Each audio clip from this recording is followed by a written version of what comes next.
மக்களை சந்தித்துக் கொண்டிருக்கிறேன். தமிழ்நாடு முழுவதும் பயணித்துக் கொண்டிருக்கிறேன். எதற்காக? ஓட்டு கேட்பதற்காக அல்ல, மக்களின் பிரச்சனைகளுக்காக போராட்ட களத்திற்கு சென்று கொண்டிருக்கிறேன். பரந்தூர் மக்கள் போராடுகிறார்களே, அவர்களுக்காக சென்று கொண்டிருக்கிறேன். செய்யாறிலே போராடுகிற மக்களுக்காக சென்று கொண்டிருக்கிறேன். அங்கே கோரமண்டல் என்கிற மிகப்பெரிய ஒரு நச்சு ஆய்வு ஆலை அதனுடைய கழிவுகளை வெளியேற்றி என் வடசென்னை மாவட்ட மீனவர் மக்களுடைய வாழ்வுரிமையோடு போராடி கொண்டிருக்கிறார்களே, அவர்களுக்காக களத்தில் நிற்கிறேன். அவர்களுக்காக சட்டமன்றத்தில் போராடுகிறேன். அந்த ஆலையை இழுத்து மூட வேண்டும் என்று பேசுகிறேன்.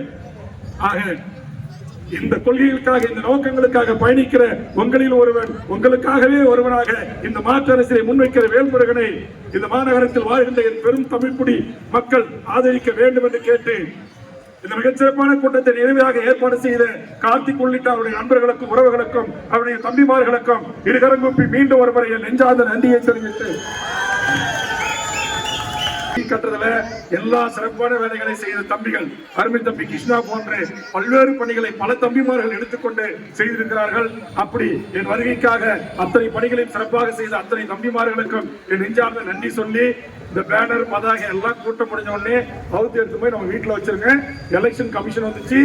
இந்த உங்களுடைய டவுன் டிஎஸ்பி, அவர் எங்க பண்டுகுட்டியில நான் எம்எல்ஏ இருக்கும்போது என்கிட்ட டிஎஸ்பி இருந்தவர், அவர் அங்கிருந்து இங்க மாறுதலாகி வந்திருக்கிறாரு.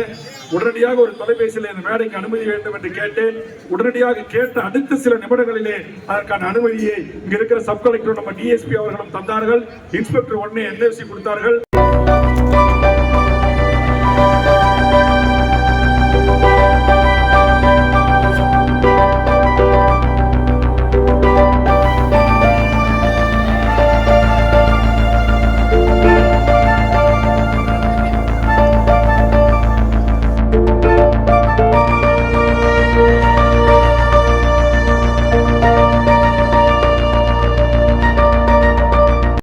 நிகழ்ச்சியை ஒருங்கிணைத்து நடத்தி கொண்டிருக்கின்ற அருமை தம்பி சிபி சகோதரர் கார்த்திக் அவர்களே,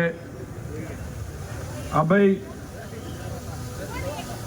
தொரப்பள்ளியைச் சேர்ந்த அபய் அவர்களே, ராம்நகர் நவீன் அவர்களே, ராம்நகர் கிரேன் அவர்களே, வேரண்டப்பள்ளி ஜவஹர் என்கிற ஹரீஷ் அவர்களே, ராம்நகர் வினோத் அவர்களே, ராம்நகர் சஞ்சய் அவர்களே, என்ஜிஓ காலனி முருகேஷ் அவர்களே, பேட்டரப்பள்ளி கோவிந்தன் அவர்களே, ராம்நகர் திவாகர் அவர்களே, ராம்நகர் நரேந்திரன் அவர்களே, ராம்நகர் இந்த நிகழ்ச்சிக்கு வருகிறது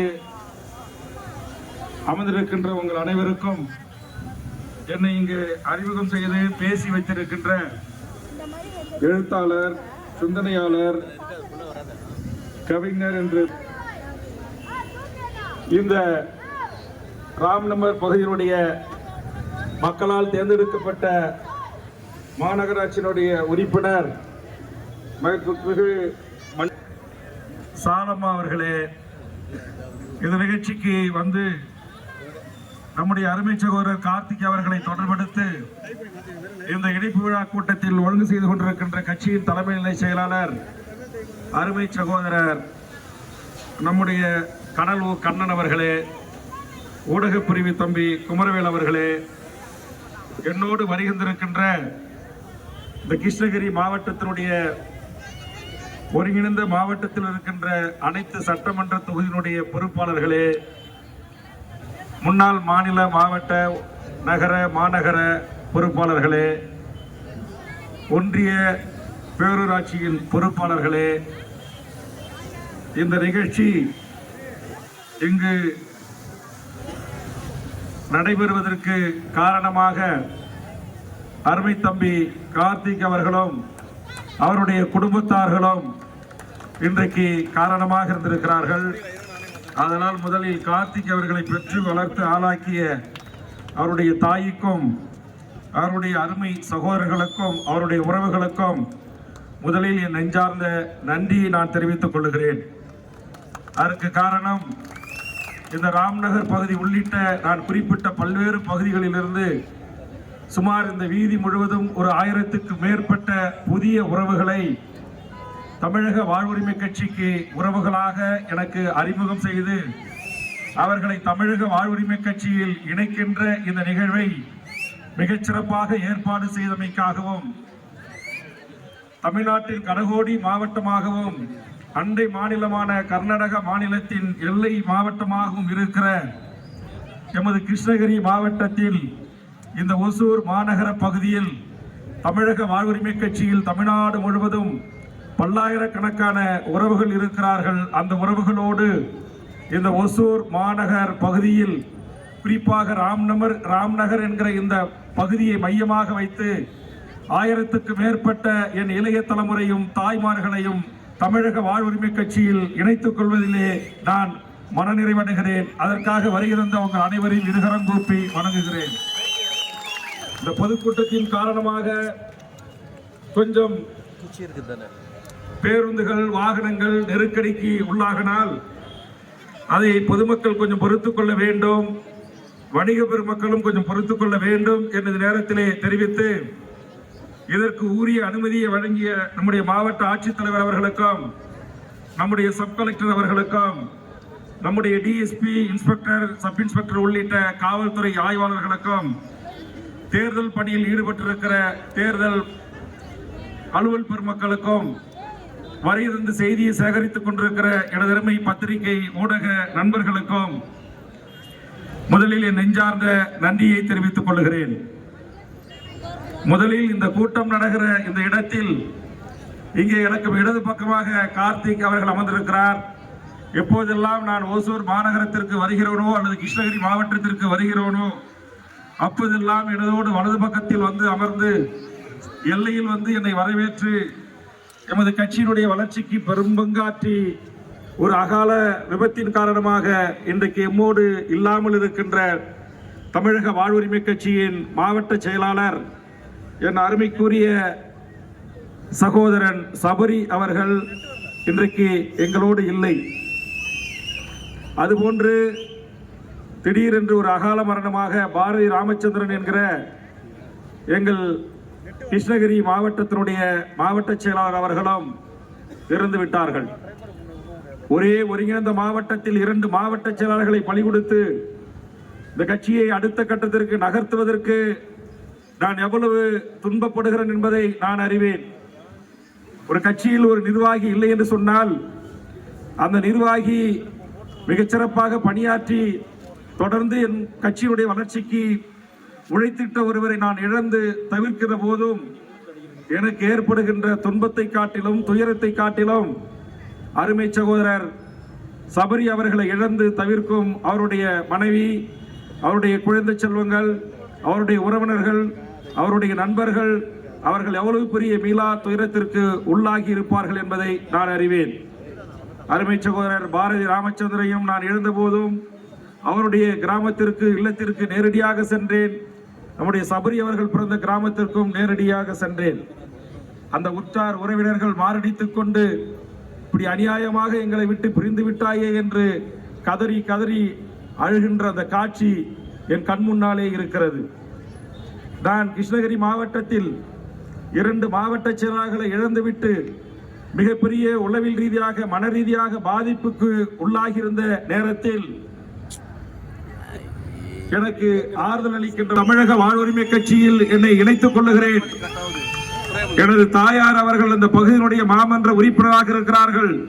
நாங்கள் இந்த பகுதி மக்களினுடைய செல்வாக்கை பெற்று எந்த ஒரு பிரிதொரு கட்சியினுடைய ஆதரவு இல்லாமல் சுயேட்சையாக நின்று வெற்றி பெற்று மக்களின் மனங்களையும் மக்களுடைய ஆதரவையும் பெற்றிருக்கிறோம்.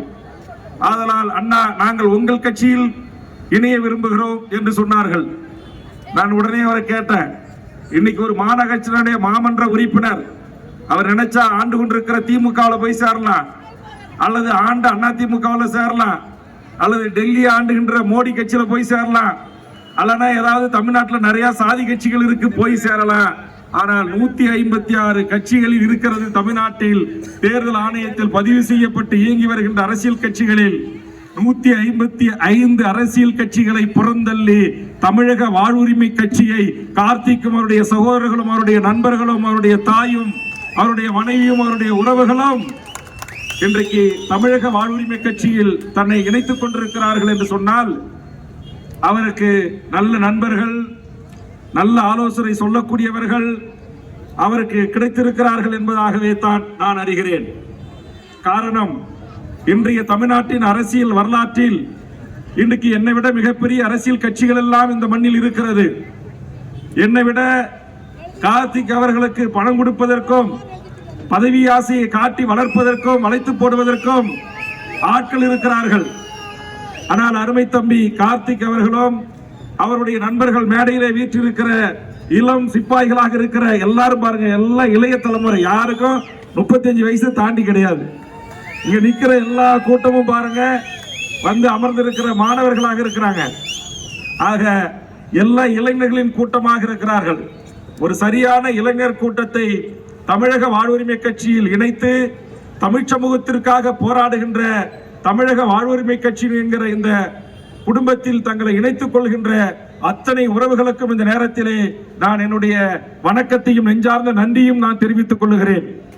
என் அருமை உறவுகளே, முதலில் தமிழக வாழ்வுரிமை கட்சி என்றால் என்ன? இந்த தமிழக வாழ்வுரிமை கட்சி என்பது இது ஒரு குறிப்பிட்ட ஜாதிக்காகவோ குறிப்பிட்ட மதத்திற்காகவோ குறிப்பிட்ட மக்களை பிரதிநிதிப்படுத்துகின்ற ஒரு அரசியல் கட்சி அல்ல. இந்த தமிழக வாழ்வுரிமை கட்சி என்பது இங்கே ஒசூர் பார்டர், கர்நாடக எல்லை பார்டரிலிருந்து தொடங்கி கன்னியாகுமரி வரையிலும் ஆந்திராவின் எல்லையாக வைத்திருக்கிற கும்மிடிப்பூண்டி வரையிலும் பறந்துபட்டு இந்த நிலத்தில் வாழ்கின்ற 7 கோடி மக்களின் வாழ்வுரிமைக்காகவும் அனைத்து மக்களையும் உள்ளடக்கி ஒரு மாற்று அரசியலை, லஞ்சம், லாவண்யம், ஊழல், சாதி சண்டை, மத சண்டை இல்லாத ஒரு மாற்று அரசியலை, கஞ்சா இல்லாத, போதை இல்லாத, போதை மாத்திரை இல்லாத, மணல் கொள்ளை அடிக்காத, மலையை குடைஞ்சி விற்காத, தாது மணல்களை கொள்ளையடிக்காத, கனிம வளங்களை சுரண்டாத ஒரு மாற்று அரசியலை இந்த மண்ணில் உருவாக்குவதற்காக தொடர்ந்து 12 ஆண்டு காலமாக பல்லாயிரக்கணக்கான மக்களை, வெகு மக்களை அணிதிரட்டி இந்த ஆளுகின்ற அரசுகளை எதிர்த்து போராட்ட களத்தில் இறங்கி போராடி வருகிற ஒரு அரசியல் பேர் இயக்கம் தான் தமிழக வாழ்வுரிமை கட்சி என்பதை முதலில் இங்கு பதிவு செய்ய விரும்புகிறேன். இங்கே வருகின்றிருக்கக்கூடிய இளைஞர்களும் எனது உரையை கேட்டுக்கொண்டிருக்கிற பொதுமக்களும் தமிழக வாழ்வுரிமை கட்சி 156 கட்சி இருக்கு, வேல்முருகனுக்கு ஒரு கட்சி தேவையா அப்படி என்று சிலர் எண்ணலாம். ஆனால் இந்த தமிழக வாழ்வுரிமை கட்சி தொடங்கி இந்த 12 ஆண்டு காலத்தில் இங்கே யாராவது மாற்று கட்சி நண்பர்கள், நீங்க 12 வருஷமாச்சு கட்சி தொடங்கின்னு சொல்றீங்க, இப்ப எம்எல்ஏவா வேற நீங்க சட்டமன்றத்தில் இருக்கிறீங்க, நீங்க என்ன சாதனை செய்திருக்கிறீங்க? இங்க எதற்கு கார்த்திக்கும் அவருடைய தம்பியும் அவருடைய தாயும் அவருடைய நண்பர்களும் அவருடைய உறவுகளும் எதுக்காக நாங்க 1000 பேர் உங்க கட்சியில சேரணும் அப்படி என்ற ஒரு கேள்வி வைத்தால், முதலில் அந்த கேள்விக்கான விடை சாதி மதம் எல்லாவற்றையும் கடந்து இங்கு உட்கார்ந்து இருக்கிற அத்தனை குடும்பத்து பிள்ளை செல்வங்களுக்கும் இந்த மண்ணின் அரசாங்க வேலை வேண்டும் என்கிற வரலாற்று சிறப்புமிக்க சட்ட திருத்தம் கொண்டு வருவதற்கு சட்டமன்றத்தில் போராடி அதை கொண்டு வந்தவன் வேல்முருகன் என்பதை முதலில் இங்கு நான் பெருமிதத்தோடு பதிவு செய்கிறேன். அப்ப நீங்க கேட்கலாம், அப்ப தமிழ்நாட்டில் இருக்கிறவங்களுக்கு மனால அரசாங்கம் வேலை கொடுக்கலையா அப்படின்னு. கொடுத்தாங்க ஒரு காலத்துல. ஆனா சமீபத்தில் என்ன செஞ்சாங்கன்னாக்கா, இந்தியாவை சேர்ந்த எந்த மாநிலத்தை சேர்ந்தவர்கள் வேண்டுமானாலும் தமிழ்நாட்டு அரசு பதவிகளுக்கு வரலாம், டிஎன்பிசி தேர்வை எழுதலாம்.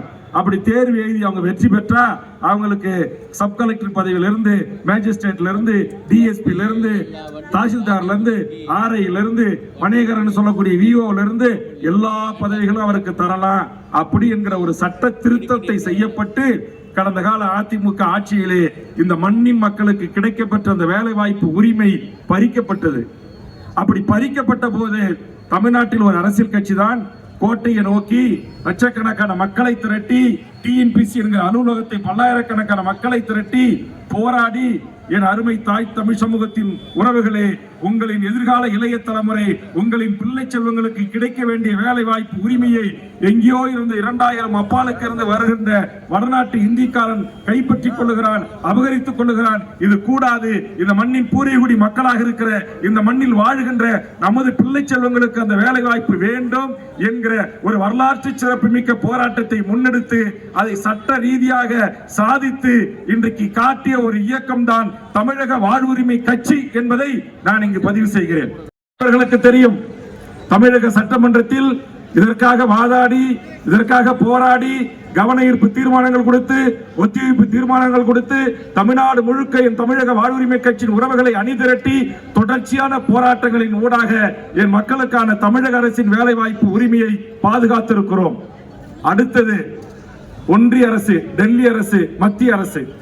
இந்த ஒன்றிய மத்திய அரசு இன்னைக்கு நீங்க ஒசூர்ல எடுத்துக்கங்க, ரயில்வே ஸ்டேஷனை போய் பாருங்க, சென்னையில் இருக்கிற ரயில் பெட்டி தொழிற்சாலையை போய் பாருங்க, திருச்சியில் இருக்கிற வெடிமருந்து துப்பாக்கி தொழிற்சாலையை போய் பாருங்க, வேலூர்ல இருக்கிற வெடிமருந்து தொழிற்சாலையை போய் பாருங்க, சென்னை விமான நிலையத்தை போய் பாருங்க, சென்னை ஹார்பரை போய் பாருங்க, சென்னையில் இருக்கிற மத்திய அரசு வருமான வரித்துறை அலுவலகத்தை போய் பாருங்க, ஒசூர்ல இருக்கிற ஸ்டேட் பேங்க் ஆஃப் இந்தியா, இருக்கிற இந்தியன் ஓவர்சீஸ் பேங்க், இதுல எல்லாவற்றிலையும் போய் பாத்தீங்கன்னா இன்னைக்கு பெரும்பான்மையா மேனேஜராக, அசிஸ்டன்ட் மேனேஜராக, ரயில்வே துறையில ஜிஎம் ஆக, ஏசிஎம் ஆக, டிக்கெட் பரிசோதகராக அல்லது இன்ஜின் ஓட்டுநராக எல்லா பதவிகளிலும் இருக்கிற முகங்கள், ஏன் கிராமப்புறங்களில் இருக்கிற ரயில்வே கேட்ல அந்த கேட் கீப்பர் என்று சொல்லக்கூடிய பதவிகளை கூட இங்கே உட்கார்ந்து இருக்கிற என் தமிழ்நாட்டு உறவுகளாக இருக்கிற உங்களுக்கு கிடைக்க வேண்டிய அந்த வேலையை 2000 மைலுக்கு இருந்து வட இந்தியர்களை வந்து இங்கு இறக்கி இந்த வேலைகளை அனைத்தையும் அவர்களுக்கு தந்து கொண்டிருக்கிறார்களே,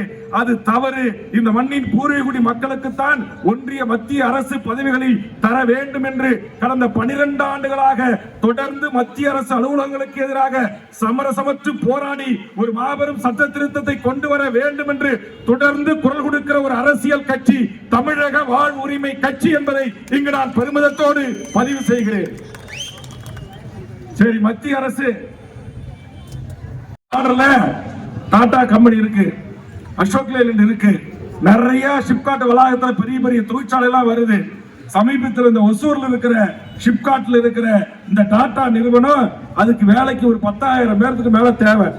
இந்த 10,000 பேரை நிரப்புறதுக்கு இங்க உட்கார்ந்து இருக்கிற பெண்கள் அவனுக்கு தேவை. 5000க்கு மேற்பட்ட பெண்கள் தேவை. இந்த 5000 பெண்களை எங்க இருந்து கொண்டு வந்தா? யாராச்சும் சொல்லுங்க, எங்க இருந்து கொண்டு வந்தா? ஒசூர் மக்கள் உங்களுக்கு தெரியுதா? பத்திரிகை நண்பர்கள் சொல்லுங்களா, எங்க இருந்து? நார்த் இந்தியாவில இருந்து. பத்திரிகைக்காரங்களுக்கு தெரியுது, பாவம் எங்க அம்மா புடவை இது பார்த்துட்டு குளிர்ற மாதிரி உட்காந்து இருக்கு. அது பெத்த பிள்ளைக்கோ அதுக்கோ ஒரு வேலை கொடுத்தானா அந்த கம்பெனிக்காரன்? கொடுக்கல. என் தாயி, உன் பிள்ளைக்கு கொடுக்கல, உன் பேரனுக்கு கொடுக்கல, உன் மகனுக்கு கொடுக்கல, உன் வீட்டுக்காரனுக்கு கொடுக்கல. 5000 பேர் இந்திக்காரனை ஸ்பெஷல் ட்ரெயின்ல கொண்டு வந்து ஒசூர்ல இறக்குறான்.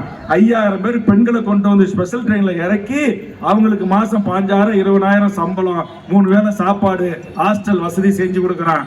அப்படி செஞ்சு கொடுத்து கம்பெனி தொடங்கின அந்த டாடா நிறுவனத்தை பார்த்து இந்த நாட்டில் முதலமைச்சராக இருக்கிற ஸ்டாலின் அவர்கள் அமர்ந்திருக்கிற சட்டமன்றத்தில் தொழில்துறை அமைச்சராக இருக்கின்ற அண்ணன் நம்முடைய தங்கந்தனரசு அமைச்சராக இருந்த அந்த காலகட்டத்தில் 234 எம்எல்ஏ இருக்கிறாங்க ஒட்டு மொத்தமா தமிழ்நாட்டில்.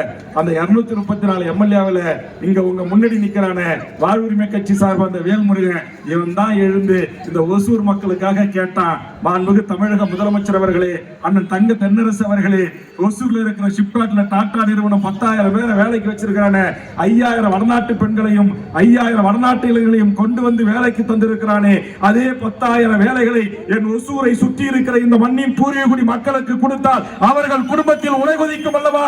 ஏன் தரவில்லை? நான் ஒருத்தம் தாங்க கேட்டேன். 2வது காரணம், இதற்காகவே கார்த்திக் அவர்களும் இங்கே அமர்ந்திருக்கிற நூற்றுக்கணக்கான மாணவர் இளைய தலைமுறையும் தமிழக வாழ்வுரிமை கட்சியில் நீங்கள் இணைந்து கொள்ளலாம். என் சொந்த ஊரு கடலூர் மாவட்டம் பண்ருட்டி. அங்கிருந்து 400 கிலோமீட்டர் இருக்கிறது கிருஷ்ணகிரி. கிருஷ்ணகிரிலிருந்து ஒசூர் 45 கிலோமீட்டர் இருக்குது. இங்க இருக்கிற தொழிற்சாலையில என் உள்ளூர் மக்களுக்கும் என் தமிழ்ச்சாதி உறவுகளுக்கும் தமிழ்நாட்டில் பிறந்த என் தமிழ் கொடியை சேர்ந்த அவன் எந்த சாதியோ எந்த மதமோ எந்த கட்சிக்காரனோ அவன் இருந்து விட்டு போகட்டும், என் மண்ணின் பூர்வீகுடி மக்களுக்கு இந்த வேலை வாய்ப்பை தர வேண்டும் என்று 234 எம்எல்ஏக்களில் சட்டமன்றத்தில் கேள்வி எழுப்பி முதலமைச்சரின் கவனத்தை ஈர்த்து சம்பந்தப்பட்ட தொழில்துறை அமைச்சரின் கவனத்தை ஈர்த்த போது நான் சொன்னேன், நாங்க வேற மாநிலத்துக்காரங்களுக்கு வேலை கொடுக்க வேணாம்னு சொல்லல, ஒரு 10% கொடுங்க, மீதி 90% அல்லது குறைந்தது 80% என் மண்ணின் மக்களாக இருக்கிற இந்த மண்ணில் வாழ்கின்ற என் ஏழை தாய்களுக்கு கொடுங்கள், என் இளையோருக்கு கொடுங்கள், சாதி மதங்கள் பார்க்காதீர்கள், உள்ளூர் மக்களுக்கு வேலை கொடுங்க. நிலம் கொடுக்கிறது நாங்க, மின்சாரம் கொடுக்கிறது நாங்க, தண்ணி கொடுக்கிறது நம்ம, ஆனா வேலை கொடுக்கிறது பூரா வடநாட்டுக்காரனுக்கு என்று சொன்னால் இது அநியாயம் இல்லையா, இது அக்கிரமம் இல்லையா என்று 234 எம்எல்ஏக்களில் கேட்டு அந்த தொழில்துறை அமைச்சர் எழுந்து சட்டமன்றத்தில் அறிவிக்கிறார். நிச்சயமாக வேல்முருகனுடைய கோரிக்கை நியாயமான கோரிக்கை. இதை உடனடியாக இந்த அரசு பரிசீலனை செய்யும். இனி சிப்காட்டில் இருக்கிற அந்த நிறுவனங்களில் 80% இந்த மண்ணின் மக்களாக இருக்கிற ஒசூர் மக்களுக்கும் கிருஷ்ணகிரி மாவட்டத்து மக்களுக்கும் தமிழர்களுக்கும் வேலை பெற்றுத் தருவதை இந்த அரசு உறுதி செய்யும் என்கிற உறுதிமொழியை பெற்றவன் வேல்முருகன் என்கிற காரணத்திற்காக என் இளையோரே, நீங்கள் இந்த கட்சியை ஆதரிக்க வேண்டும். எல்லாரும் அரசியல் கட்சி நடத்துறான், எல்லாரும் எம்எல்ஏ வருகிறான். அந்த எம்எல்ஏவெல்லாம் கூட்டு நீங்க என்ன செய்யுங்க, உன்னை ஏன் ஓட்டு பண்ண, உனக்கு ஏன் அவன் கட்சியில வரணும்னு நீங்க கேள்வி கேளுங்க. என்னையும் நீங்க மக்கள் கேட்கலாம். நான் சொல்றேன், இங்க பத்திரிகை எல்லாத்தையும் பதிவு பண்ணிட்டு இருக்காங்க, வீடியோ எடுத்துட்டு இருக்காங்க, எல்லாம் லைவ்ல போட்டுட்டு இருக்கிறாங்க. நான் பொய்யான தகவலை சொல்ல முடியாது. நான் 2001 எம்எல்ஏ. தமிழ்நாட்டின் வரலாற்றில் முதல் முறையாக பொறியியல் என்கிற பிஇ படிப்பதற்கு அண்ணா பல்கலைக்கழகம், அழகப்பா பல்கலைக்கழகம் சென்னையில் இருக்கிறது, அல்லது கோயம்புத்தூரில் ஒன்று இருந்தது. இப்படி அங்கொன்றும் இங்கொன்றுமாக இருந்த ஒரு சூழலில் என் தமிழ்நாட்டில் பரவலாக அனைத்து மாவட்டங்களிலும் அரசே பொறியியல் கல்லூரிகளை தொடங்கி என் ஏழை மாணவர் செல்வங்களுக்கு கல்வி கொள்ளையர்களிடமிருந்து காப்பாற்றுகின்ற வகையில் பி என்கிற பொறியியல் பட்டத்தை என் தமிழ் சமூகத்தின் எல்லா உழைக்கும் பாட்டாளி வர்க்கத்தின் பிள்ளைகளும் படிக்க வேண்டும் என்பதற்காக அரசே தொடங்கி அரசு செலவிலே அவர்களுக்கு 5 ஆண்டுகள் பொறியியல் என்கிற பிஇ, எம்டெக், பிடெக் என்கிற உயர்ந்த படிப்புகளை தர வேண்டும் என்று தமிழ்நாடு சட்டமன்றத்தில் ஒரு ஆலோசனைகளை வழங்கி நான் சட்டமன்றத்தில் எடுத்து பேசி அதை கொள்கை முடிவாக அரசை எடுக்க வைத்து அப்படி முதல் கல்லூரியை என்னுடைய பண்ருட்டியிலே கொண்டு வந்து நிறுவினேன். இன்றைக்கு தமிழ்நாடு முழுவதும் 38 மாவட்டங்களிலும் அரசின் சார்பாக ஒருங்கிணைந்த மாவட்டங்களிலே இந்த அரசு பொறியியல் கல்லூரி இருக்கிறது என்று சொன்னார். இங்கே வந்திருக்கிற ஆயிரக்கணக்கான இளைய தலைமுறை இன்றைக்கு அரசு பல்கலைக்கழகத்தில் குறைந்த அரசு கட்டணத்தில் பிஇ படித்தார்கள் என்று சொன்னால் 2001 இருந்து இன்றைக்கு 2024 வரையிலும் அதற்கு பிள்ளையார் சுழி போட்டவன் இந்த வேல்முருகன் என்பதை பெருமிதத்தோடு இந்த மண்ணில் நான் பதிவு செய்கிறேன்.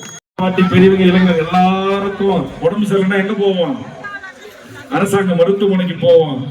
அப்படி தனியார் மருத்துவ கொள்ளை மிகப்பெரிய கார்பரேட் நிறுவனங்கள் கொள்ளையடித்துக் கொண்டிருந்தான். இங்கே உட்கார்ந்து இருக்கிற எந்த ஒரு ஏழை தாயினுடைய பிள்ளையும் மருத்துவம் படிக்க முடியாது. அதனால் அடுத்த ஆலோசனையாக நான் முதலமைச்சர் கலைஞர் கவனத்திலே வைத்தேன். மாண்புமிகு தமிழக முதலமைச்சர் அவர்களே, உங்கள் காலத்தில் நீங்கள் மாவட்டத்திற்கு ஒரு மருத்துவக் கல்லூரியை தொடங்குகின்ற அரசின் கொள்கை முடிவை எடுங்கள் என்று சொன்னேன். நான் சொல்ற வரைக்கும் ஒரு கீழ்ப்பாக்கம் அல்லது ஒரு ஸ்டாலினி, அப்படி கோயம்புத்தூர், கன்னியாகுமரி என்று 7 மெடிக்கல் காலேஜ் தான் நான் இந்த கருத்தை சொல்லும் போது இருந்துச்சு. 7, 8 கலைஞர் அவர்கள் இதுக்கு அதிக நிதிச்சுமை ஆகும் அப்படின்னார். அன்றைக்கு நான் இருந்த பாட்டாளி மக்கள் கட்சி மத்திய சுகாதாரத்துறை அமைச்சராக இருந்தது. நான் எங்க சின்னையாவிடம் சொல்லி உடனடியாக தமிழ்நாடு அரசு கேட்கிற அத்தனை மருத்துவக் கல்லூரிகளுக்கும் அனுமதி தருவதற்கு நாங்கள் தயாராக இருக்கிறோம். தமிழ்நாடு அரசு கொள்கை முடிவெடுத்து உடனடியாக இந்த மருத்துவக் கல்லூரி மாவட்டத்திற்கு 1 என்று அறிவியுங்கள் என்று சொன்னேன்.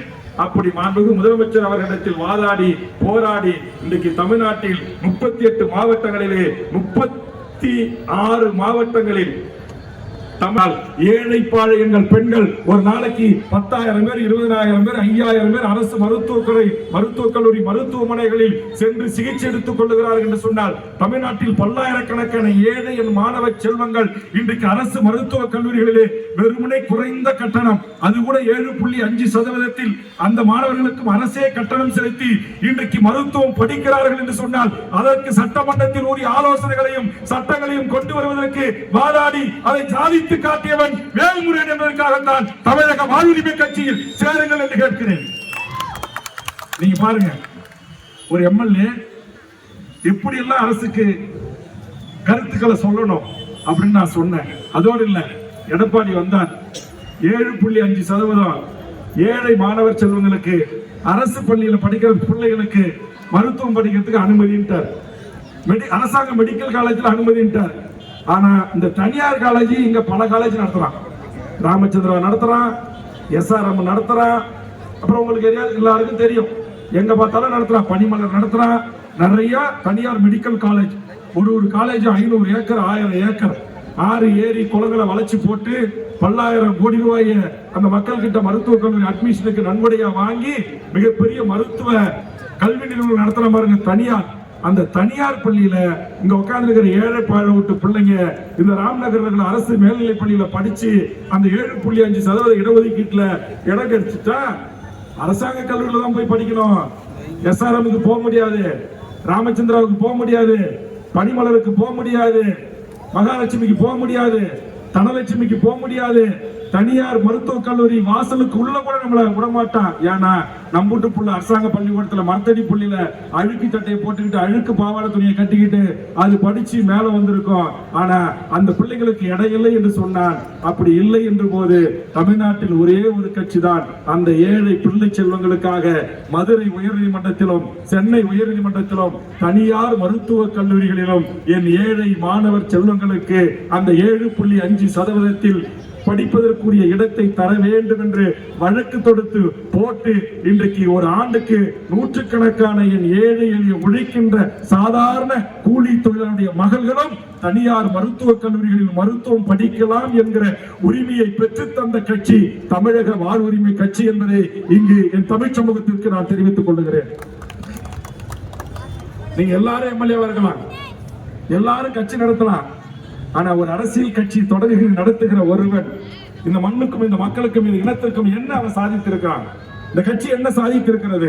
அப்புறம் பாருங்க, மருத்துவம் பண்ணி கொடுத்துட்டேன், படிப்புக்கு குரல் கொடுத்துட்டேன், இன்ஜினியரிங் படிப்புக்கு குரல் கொடுத்துட்டேன். அப்ப இங்க தலைமையில சிலர் பேசினார் பாருங்க, நம்ம தமிழருடைய பண்பாட்டு உடையா இருக்க வேட்டி, இந்த வேட்டியை கட்டிக்கிட்டு சென்னையில போய் நிறைய நட்சத்திர விடுதிகள்ல நம்ம ஆளுங்க உள்ள போய் உட்கார முடியல ஹோட்டல்ல.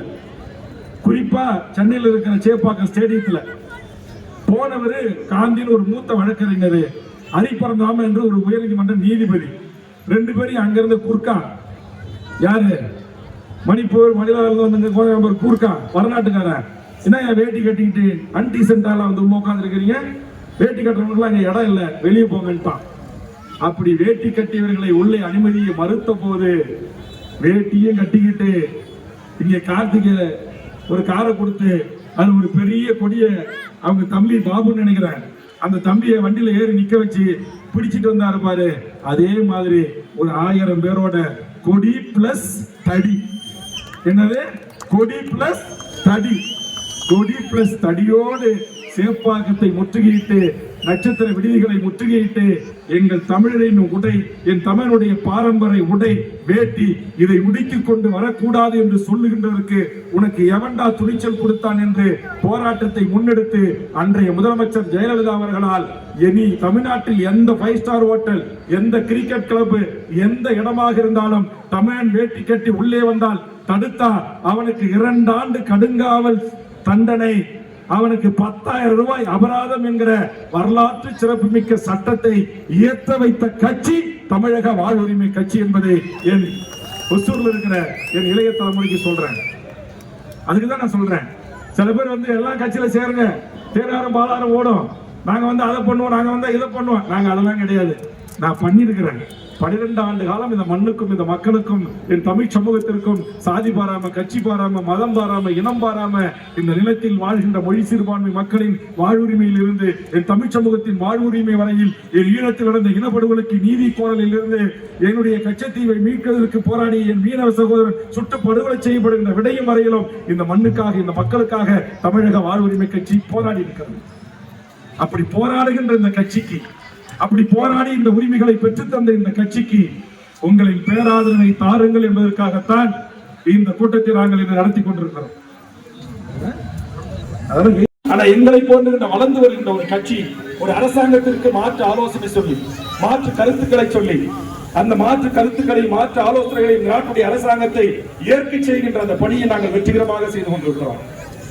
இங்க கூட சில நண்பர்கள் சொல்லலாம், வேல்முருகன் திமுகவில் நின்னாரு, உதயசூரி நின்னத்துல சின்ன ஜெயிச்சாரு, அங்க போய் அவரு திமுகவோட ஐக்கியமாயிட்டாரு, மக்களுக்கான பிரச்சனைகளை பேசுற, அப்படி ஒரு குற்றச்சாட்டை வேல்முருகனை நோக்கி எவரும் சொல்ல முடியாத வண்ணம் விவசாய நிலங்கள் 5000 நிலங்க 5000 ஏக்கர் 3 வேலை விளையிற நிலையத்தை கையகப்படுத்தாதீங்க.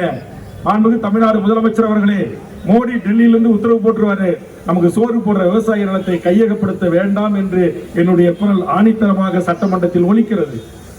செய்யார் சிப்காட் விரிவாக்கத்திற்காக விவசாய நிலத்தை கையகப்படுத்திய போது, அதை எதிர்த்து போராடி 6 வரை குண்டர் தடுப்பு சட்டத்தில் கைது செய்ய போது, மாண்புமிகு தமிழ்நாடு முதலமைச்சர் அவர்களே 24 மணி நேரத்தில் அவர்களுடைய குண்டர் தடுப்பு சட்டம் ரத்து செய்து அவர்கள் விடுதலை செய்யப்பட வேண்டும் என்கிற கோரிக்கையை நான் சட்டமன்றத்திலும் மக்கள் மன்றத்திலும் நான் எடுத்து வைக்கிறேன். ஆக தமிழக வாழ்வுரிமை கட்சி என்று சொன்னார். இந்த மக்கள் இங்கே கூட நம்முடைய பேச்சாளர், நம்முடைய எழுத்தாளர் அவர் சொல்றார், ராம்நகர் மக்களுக்கு பட்டா பிரச்சனை இருக்குங்க. பட்டா இது வரைக்கும் கிடைக்கலங்க. காரணம் அதுக்கு 50 வருஷமா இருக்கிறாங்க. பாட்டி சொல்லுது 50 வருஷம் ஆச்சுன்னு. அதுக்கு நீதிபதி சொல்றாரு, டெல்லியில உட்காந்துக்கிட்டு சென்னையில உட்காந்துக்கிட்டு நீர்நிலைகள்ல இருக்கிறீங்க, ஓட புறம்போக்கில் இருக்கிறீங்க, ஆத்து புறம்போக்கில் இருக்கிறீங்க, வாய்க்கா புறம்போக்கில் இருக்கிறீங்க, குட்ட புறம்போக்கில் இருக்கிறீங்க. நான் அப்படிப்பட்ட நீதிபதி ஐயாவெல்லாம் கைகூப்பி கேட்டுக்கிறேன், உங்க மதுரை உயர் நீதிமன்றமே ஏரியில தான் ஐயா கட்டி இருக்குது, சென்னை வள்ளுவர் கோட்டமே ஏரியில தான் ஐயா கட்டி இருக்குது, SRM காலேஜ் ஏரியில தான் ஐயா கட்டி இருக்கு, ராமச்சந்திரா கல்லூரி போரூர் ஏரியில தான் ஐயா கட்டி இருக்கு. பணக்காரன் கட்டணா விட்டுறீங்க, எங்க ஏழைப்பாட கட்டணா பட்டா கொடுக்க மாட்டேன்றீங்களே, இது நியாயமா என்று எதிர்வரும் சட்டமன்றத்திலே வேல்முருகன் உங்களுக்காக கேட்பான் கேட்பான் கேட்பான் என்பதை பதிவு செய்கிறேன்.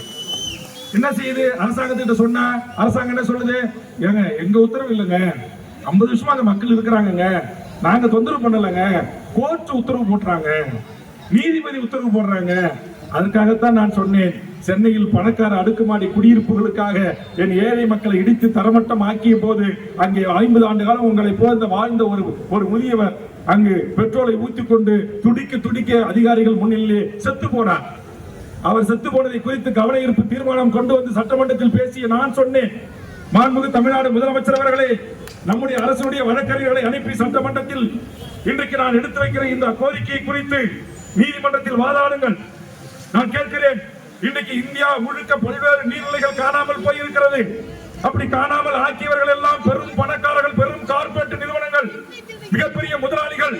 அவர்கள் அடுக்குமாடி குடியிருப்புகளை கட்டுகிறார்கள், வணிக வளாகங்களை கட்டுகிறார்கள், மிகப்பெரிய தொழிற்சாலைகளை கட்டியிருக்கிறார்கள்.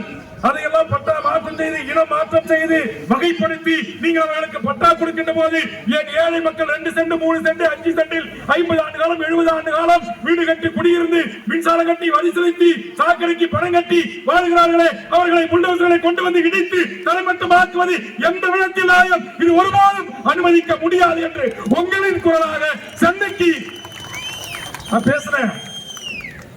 உடனே வருவாய்த்துறை அமைச்சர் கே சார் ஏந்து சொல்றாரு, நாங்க அரசு இடிக்க சொல்லல, டெல்லி உச்ச நீதிமன்றம். இன்னைக்கு நீதிமன்றங்கள் அப்படிதான் இருக்கு. பல நீதிமன்ற தீர்ப்புகள் பொருளற்ற மக்கள் நமக்காக கிடைக்க மாட்டேங்குது. ஏழை பாழ மக்களை நம்மளை பிடிச்சிட்டோம், நம்மளை சுட்டுட்டோம், லாக்கப்ல வச்சு நம்மளை அடிச்சுட்டோம், நம்ம போய் வழக்கு போட்டா ஞாயிற்றுக்கிழமை ஏத்துக்க மாட்டேன்றான். ஆனா ஹச்சிராஜா போட்டா எடுத்துக்கிறான், SV சேகர் போட்டா எடுத்துக்கிறாங்க, கோட்டாவது மயிராவதுன்னா யாரு யாரு ராசா. நீதிமன்றம் ஒண்ணுமே சொல்லல. இங்க உட்கார்ந்து இருக்கிற ஏழை தாய் ஏதாச்சும் நாளைக்கு 50 வருஷமா குடியிருக்குமே எனக்கு பட்டா தரலையே பாவி, என்னடா உங்க நீதிமன்றம் மயிர் நீதிமன்றம் ஒரு வார்த்தை சொல்லிட்டீங்கன்னா உங்களை பிடிச்சி உள்ள போட்டுருவோம் நம்ம போலீஸ். ஆனா இந்த தவறுகளை எல்லாம் சட்டமன்றத்தில் நெஞ்சுரத்தோடு இந்த நாட்டுடைய முதலமைச்சரை நேருக்கு நேராக கேட்டு என் மக்களின் குரலாய், இந்த குரலற்ற மக்களின் குரலாய் இன்றைக்கு போராட்ட களத்திலே நின்று கொண்டிருக்கிறேன். இங்கே இடதரமே இஸ்லாமிய தாய்மார்கள் வந்திருக்கிறாங்க, என் இஸ்லாமிய நண்பர்கள் மேடையிலே அமர்ந்திருக்கிறார்கள். எத்தனை இஸ்லாமியர்களுக்கு இந்த வேல்முருகன் இந்த மோடி அரசு கொண்டு வந்ததே 2019 CAA NRC NPR என்கிற மோசமான சட்டம், இந்தியாவில் இருக்கின்ற இஸ்லாமியர்களை தனிமைப்படுத்துகிற சட்டம், இந்தியாவில் இருக்கிற இஸ்லாமியர்களை அவர்கள் குடியுரிமை அற்றவர்களாக மாற்றுகிற சூழ்ச்சியின் சட்டம். இந்த சட்டத்தை எதிர்த்து தமிழ்நாட்டில் இருக்கிற அத்தனை மாவட்டங்களிலும் போராட்ட களத்தை நடத்தியவன், போராட்டத்திற்கு சென்றவன், என் இஸ்லாமிய சகோதரரோடு கைகோர்த்து களத்தில் நின்று போராடியதற்காக தமிழ்நாட்டில் இஸ்லாமியம் அல்லாத, இஸ்லாமை ஏற்றுக்கொள்ளாத வேல்முருகன் என்று பயணி முருகன் பேரை வைத்திருக்கிற வேல்முருகனாகிய நான் ஒரே ஒரு அரசியல் கட்சி தலைவன் தான். இஸ்லாமிய அல்லாத ஒரு இந்து சமூகத்தை ஏற்றுக்கொண்டிருக்கிற ஒரு இந்து மார்க்கத்தில் பிறந்த வேல்முருகன் தான் இந்த இஸ்லாமிய சகோதர சகோதரிகளுக்காக 40 வழக்குகளை சந்தித்தவன் என்பதை பெருமிதத்தோடு சொல்றேன். 40 வழக்கம் லஞ்சம் வாங்கினதுக்கு இல்ல, ஏரி ஆட்டை போட்டதுக்கு இல்ல, மண்ணு திறந்ததுக்கு இல்ல, வேற எந்த தப்பான காரியங்களை செஞ்சதுக்காக இல்ல, லஞ்ச லாவணியத்துக்காக இல்ல, ஊழல் செஞ்சதுக்காக இல்ல. இஸ்லாமியர்களை இரண்டாம் தர குடிமக்களாக மாற்றி அவர்கள் பருதா அணியக்கூடாது, தொழுகை செய்யக்கூடாது, பாங்கு ஓதக்கூடாது, அவர்கள் பொது வீதிகளிலே ஊர்வலம் வரக்கூடாது என்று மோசமான பாசிச தன்மையோடு இந்த நாட்டில் ஒரு சர்வதிகார ஆட்சியை இந்து மதத்தின் பெயரால் இங்கு அண்ணன் தம்பியாக மாமன் மச்சானாக வாழ்கின்ற இஸ்லாமியர்களையும் இந்துக்களையும் கிறிஸ்தவர்களையும் பிரித்தால் என்ற மத ரீதியான அரசியல் செய்கின்ற பாசிச பாரத ஜனதா அரசை எதிர்த்து, மோடி அரசை எதிர்த்து, அமித்ஷாவை எதிர்த்து, இங்கு இருக்கிற கட்சி ராஜாக்களை எதிர்த்து களத்தில் இன்று போராடியதற்காக 40 வழக்குகளை சந்தித்தேன். தலைமை காட்சி அறிவிச்சிட்டாரு, இந்தியாவிலே அறிவிச்சிட்டாங்க, தமிழ்நாட்டில் அறிவிச்சிட்டாங்க. இந்த படுபாதிங்க எவ்வளவு வக்கர மனப்படச்சொன்னா இருப்பான் பாருங்க. ஒரு மாத காலம் நோம்பிருந்து இஸ்லாமிய தழுவிய இஸ்லாமிய உறவுகளுடைய அந்த புனித நாளை கொண்டாட இருக்கிற அந்த உறவுகளுக்கு எம்மை ஆளுகின்ற இந்திய அரசு, நரேந்திர மோடி தலைமையிலான இந்த அரசு ஒரு பரிசு அறிவிக்கிறான். அதே 12 இரவு என்ன பரிசு என்று சொன்னால், இந்தியாவில் CA, NRC, NPR என்கிற சட்டம் அமலுக்கு வருகிறது என்று அறிவிக்கிறான். நான் கேட்கிறேன், இந்த சுதந்திர இந்தியாவின் விடுதலைக்கு எத்தனை தியாகிகள் செய்திருக்கிறார்கள் இஸ்லாமியர்கள்? எத்தனை பேர் போரில் மாண்டிருக்கிறார்கள்? என் தேசத்தின் விடுதலைக்காக எத்தனை மாவீரர்கள் இந்த மண்ணில் மடிந்திருக்கிறார்கள்? இஸ்லாமியருடைய பங்களிப்பு இந்த தேசத்தின் விடுதலைக்கு எவ்வளவு பெரிய பங்களிப்பு. ஆனால் இதையெல்லாம் மறந்து இன்றைக்கு ஒரு கூட்டம் இஸ்லாமியர்களை பிரித்தாளுகிறது, கிறிஸ்தவர்களை பிரித்தாளுகிறது, இந்துக்களை பிரித்தாளுகிறது. ஏனென்றால் இந்தியா இந்து நாடாக அறிவிக்க வேண்டும் என்று சொல்லுகிறார்கள். நான் கேட்கிறேன், ஒன்றிய தலைமை அமைச்சர் நரேந்திர மோடி அவர்களே, நீங்க மஸ்ட் ஒரு யோக்கியவான, நாங்க ஊழலற்ற ஆட்சி கொடுக்கிறோம். நீங்க எங்க கொடுத்தீங்க? நீங்க பத்திரிகை நண்பர்களுக்கு எல்லாம் தெரியும். இன்னைக்கு தமிழ்நாட்டில் இருக்கிற ஒரு லாட்டரி மாற்றின்னு ஒருத்தர், லாட்டரி சீட்டு விற்கிறவர், லாட்டரியே போர்ஜரி, ஏமாற்று, மோசடி, நம்மால எல்லாம் டெய்லி போய் உழைச்சி வேலைக்கு போய் சம்பாரிச்சு வீட்டுக்கு எடுத்து போற பணத்தை சுரண்டல்லையே கொண்டு போய் லாட்டரி கடைக்காரங்கிட்ட கொடுத்துக்கிட்டு இருந்தா, இந்த லாட்டரியை தமிழ்நாட்டில் ஒழிக்கணும்னு சொல்லி என் தாய்மார்களுடைய வீட்டுக்கு வர வேண்டிய வருமானத்தை அவர்களுடைய வீட்டுக்கு வர வேண்டும் என்று சொல்லி இந்த லாட்டரி என்கிற மிகப்பெரிய மாபியா கும்பல்களை எதிர்த்து தமிழ்நாட்டில் 2001 2006 வரையில் தொடர்ச்சியாக சட்டமன்றத்தில் சிறப்பு கவன ஈர்ப்பு தீர்மானங்களை கொண்டு வந்து தொடர்ச்சியாக அழுத்தம் கொடுத்து மறைந்த முதலமைச்சர் அம்மையார் ஜெயலலிதா அவர்களின் மூலமாக தமிழ்நாட்டில் லாட்டரியை ஒழிப்பதற்காக சட்ட திருத்தத்தை கொண்டு வர செய்தவன் வேல்முருகன் என்பது இருக்கிற எத்தனை தமிழர்களுக்கு தெரியும்? எத்தனை பேருக்கு தெரியும்? இந்த லாட்டரியை நாங்க ஒழிச்சோம். இன்னைக்கு ஒன்றிய மோடி அரசு அந்த லாட்டரி மார்டின் கிட்ட 1600 கோடி ரூபாய் தேர்தல் நன்கொடை வாங்கிருக்கிறாங்க. பாண்டு எலெக்ஷன் பாண்டுல எத்தனாயிரம் கோடி? 11,000 கோடி. அம்பானி கிட்ட, அதானி கிட்ட, இந்தியன் கோயங்கா கிட்ட மோடி அவர் நேர்மையான ஊழலற்ற ஆட்சி கொடுக்கிறாராம். உச்ச நீதிமன்றம் தலைமை நீதியரசர் சந்திரசூட் தலைமையிலான உச்ச நீதிமன்ற நீதிபதிகள் காதி துப்பிருக்கிறார். நம்மாலே யாராச்சும் கட்சிக்காரன் கிராமத்துல போய் ஒரு நன்கொடை புத்தகம் அடிச்சுட்டு போய் 5 ரூபா 10 ரூபா வாங்கினா உடனே அவரு காசு கேட்கிறாரு போய் புகார் கொடுத்தா முடிஞ்சு போச்சு கதை. ஆனா மோடி இந்த டோல்கட்டு, என் தாய்மார்களே, இளைஞர்களே, டோல்கட்டுனாலே பத்திரிகை நண்பர்கள் என்கிட்ட ஒரு கேள்வி கேட்பாங்க. கேட்க ஆளே இல்லை. நீங்க இப்ப ஒசூர்ல இருந்து பக்கத்து கிருஷ்ணகிரி போறீங்கம்மா, கிருஷ்ணகிரி போனோம்னா கார் எடுத்து போனீங்கன்னா 100 ரூபா கொடுன்றான். திரும்ப அங்க இருக்கிற சொந்தக்காரன் கூட்டு போய் திரும்ப வரணும்னா திரும்ப 100 ரூபா கொடுன்றான். இங்க இருக்கிற தமிழ்நாட்டில் இருக்கிற ஒரு 156 கட்சிகள், எல்லா கட்சிகளும் வாய்மூடி மௌனியாக இருந்தாங்க.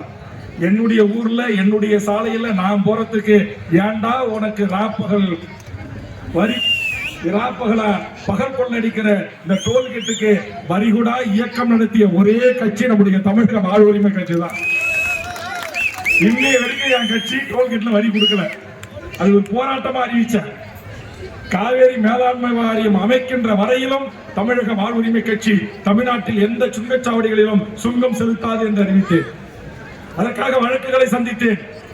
நான் இருக்கிற பத்திரிகை நண்பர்கள், அரசியல் தெரிந்தவர்கள், அரசியல் புரிந்தவர்கள், பத்திரிகை படிக்கக்கூடியவர்கள், தொலைக்காட்சி பார்க்கக்கூடியவர்கள், நான் சொன்ன இந்த செய்திகளில் யாராவது மாற்றுக் கட்சி அரசியல் நண்பர்கள், யாராச்சும் ஒரே ஒரு நண்பர், நீங்க உண்மைக்கு மாறா இவ்வளவு பேர் மத்தியில பொய்யா சொல்றீங்க, லாட்டரி சட்டத்தை ஒழிக்கிறதுக்கு நீங்க சட்டமன்றத்தில் பேசுனீங்க அப்படின்னு கேட்டா, நான் பேசி கொண்டு வந்ததுதான் என்பதற்கு ஆதாரத்தை சட்டமன்ற பதிவேடுகளை காட்ட தயாராக இருக்கிறேன். இப்படி மக்களுக்கான பிரச்சனைகளை குறித்து ஏன் இந்த தொழிலாளர் சட்டம் ஒன்று கொண்டு வந்தாங்க.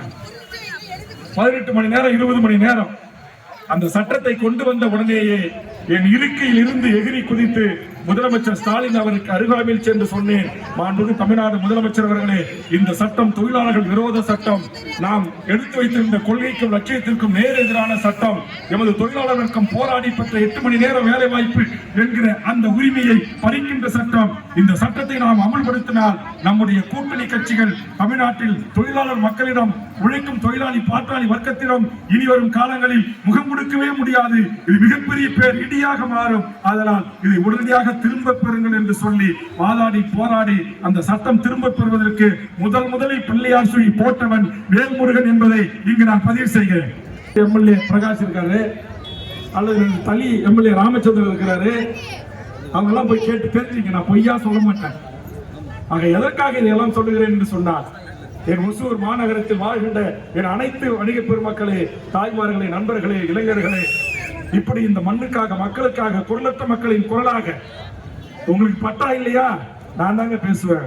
நரிக்குறவ மக்களுடைய பிரச்சனைக்கு தமிழ்நாடு சட்டமன்றத்தில் ஒரு எம்எல்ஏ பேசியிருக்கிறான் அப்படின்னா, காஞ்சிபுரத்தில் அந்த தலைவர்களை எல்லாரையும் அழைச்சிக்கிட்டு போய் கலெக்டரை பார்த்து மனு கொடுத்திருக்கிறான்னு சொன்னான்னா, அவங்க துப்பாக்கி எல்லாம் பிடிக்கிறாங்க, அவங்களுக்கு எஸ்டி சர்டிபிகேட் தர மாட்டேன்றாங்க, அப்படி என்று நரிக்குறவர் மக்கள் பிரச்சனையில் இருந்து பாம்பு கீரிப்புள்ள உடும்பு பிடிச்சி தன் வாழ்வை ஓட்டிக் கொள்ளுகிற இருளர் சமூக மக்களின் வாழ்வுரிமை பிரச்சனைகளில் இருந்து, ஏன் நமக்கெல்லாம் முடி வெட்டாங்கல்ல முடித்திருத்த நண்பர்கள், அந்த முடித்திருத்துகிற அந்த சமூகத்திற்கு இதுவரையில் 75 ஆண்டுகால சுதந்திர இந்தியாவில் அந்த பிள்ளை செல்வங்கள் படிப்பதற்கான வாழும் உரிமை இந்த மண்ணில் மறுக்கப்பட்ட போது, அவர்களுக்கான இடஒதுக்கீடு உரிமை மறுக்கப்பட்ட போது, அவர்களுக்கு உரிய கணக்கை எடுத்து அவர்களை நீங்கள் மிகவும் பின்தங்கிய பட்டியலில் இருந்து எஸ்டி பிரிவுக்கு மாற்றி, அவர்கள் விரும்புகின்ற பிரிவுக்கு மாற்றி, அவர்கள் பிள்ளை செல்வங்களுக்கு படிப்பதற்கு வாய்ப்பை ஏற்படுத்தி தாருங்கள் என்று தமிழக சட்டமன்றத்தில் அந்த முடித்திருத்துகிற மக்களுக்கும் பேசிய கட்சி தான் தமிழக வாழ்வுரிமை கட்சி என்பதை இங்கு நான் பதிவு செய்கிறேன். இங்க இருக்கிற என்ன தாய்மார்களே, நீங்க நம்ம எல்லாம் உட்கார்ந்து இருக்கிறோம், நமக்காக எல்லாம் நம்ம எம்எல்ஏ பேசுவாரா? நாளைக்கு சட்டமன்றத்தில் போய் ராம்நகருக்கு மக்களுக்கு பட்டா கொடுங்க, நீர்நிலைகள் இருக்கிறாங்க, அதனால அவங்களை இடிச்சு தூக்கி போட்டுறாதீங்க, அவங்கள வாழ வைங்க அப்படின்னு நீங்க பேசுவீங்களா அப்படின்னு நீங்க கேட்கறதுக்காக நான் சொல்றேன்.